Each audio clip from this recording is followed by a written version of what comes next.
So, welcome to Yearbook Production. This video is to help parents and students that weren't present on the first day of class understand the requirements for yearbook production at Madisonville North Hopkins High School.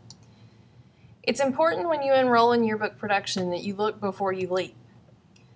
You also need to consider bringing a parachute. This isn't just a class, and that's something very important that you understand. As a matter of fact, this is a business.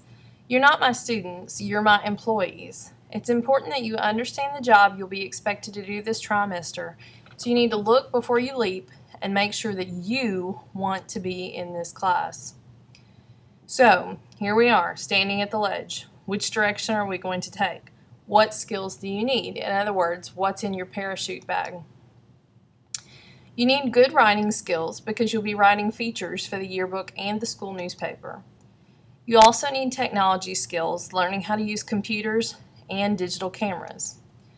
You also need to be able to sell advertising and communicate with the public.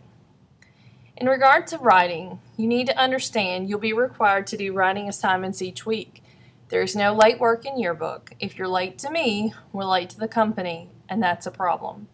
Assignments must be turned in online by the deadline, always. Second parachute is technology skills. You will be using computers and/or DSLR cameras every day in class.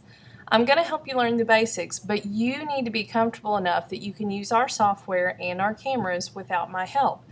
Realistically, you're going to be doing a lot of work at home. If you're not comfortable using a computer, that can present a real problem for you. Finally, other skills. You need to understand that selling advertisement is a requirement for this class. You do get a grade based on your sales percentage, and if you don't sell ads, you will not pass the class. It's really important that you understand this. Advertising sales account for 40% of your grade. Therefore, if you don't sell any advertising and you miss even 1 point anywhere else, you're going to fail the class. You also need to understand that your advertising sales goal depends on how many students are enrolled in the class. A good rule of thumb is going to be almost $500. If you don't feel confident that you can sell $500 of advertising, you really need to consider taking another class. Finally, it's also important that you be comfortable communicating with others. You're going to be representing to the school, to the public.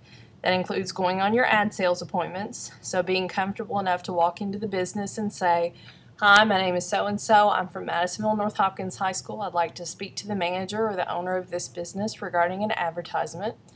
You need to be comfortable enough to interview people. For example, if I send you to a teacher's classroom to interview that teacher, you need to be confident enough to do that. If I send you to take pictures at an after-school event, you need to be confident enough to insert yourself into the situation and get the pictures that need to be taken. You must also be polite and respectful at all times while representing the school. So, here we are, at the edge. If you think you can handle all of this and still land on your feet, then you're more than welcome to stay in this class and I'll be thrilled to have you. If you're afraid that you're going to end up drowning, you need to talk to Miss Ashby, talk to me, or to your guidance counselor, and we'll find you an elective that better suits your needs and your schedule. If you have any questions, please be sure to email me or talk to me. You can see me before school, and I have planning 5th period.